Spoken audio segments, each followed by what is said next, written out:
গত ৮ জুন বিকেলে সিরাজগঞ্জে এক দর্শনার্থীর সঙ্গে পার্কিংয়ে মোটরসাইকেলের টোকেন দেয়াকে কেন্দ্র করে রবীন্দ্র কাচারিবাড়ির নিরাপত্তা কর্মীদের মধ্যে বাকবিতণ্ডা ও হাতাহাতি হয়। এরই জেরে মঙ্গলবার দুপুরে শাহজাদপুর প্রেস ক্লাবের সামনে বিক্ষোভ মিছিল ও মানববন্ধন করে বিক্ষুব্ধ জনতা।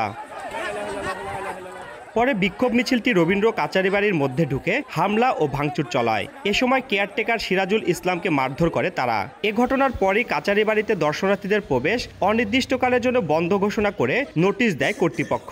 এতে দূর দূরান্ত থেকে আসা দর্শনার্থীদের ফিরে যেতে হচ্ছে। সিরাজগঞ্জ থেকে একটু দূরে ওইখান থেকে আসছি, কিন্তু এসে দেখি গেটটা বন্ধ। আসার আগে ওয়েবসাইট চেক করেছি, তারপরে গেছি, সেখানেও কোনো নোটিশ ছিল না। ওয়েবসাইটে যদি দিয়ে দিত, আমি সকালে চেক করে আসছি, তাহলে আর আমি হয়রানি হতো না।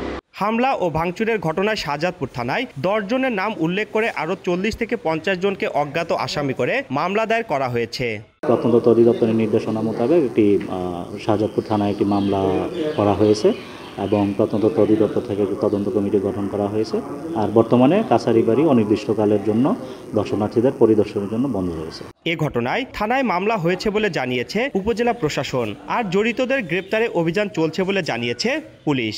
আমাদের কাস্টোডিয়ান সাহেব উনি মামলা করেছেন এবং মামলা পরবর্তী ব্যবস্থা আমাদের থানা পুলিশ অন্যরা ব্যবস্থা নেবেন। যারা এই ঘটনার সাথে জড়িত তাদের আমরা ভিডিও ফুটেজ থেকে শনাক্ত করে গ্রেপ্তারের চেষ্টা অব্যাহত আছে।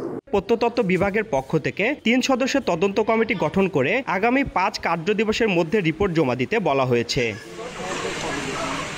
রিঙ্কু কুণ্ডু, সময় সংবাদ, সিরাজগঞ্জ।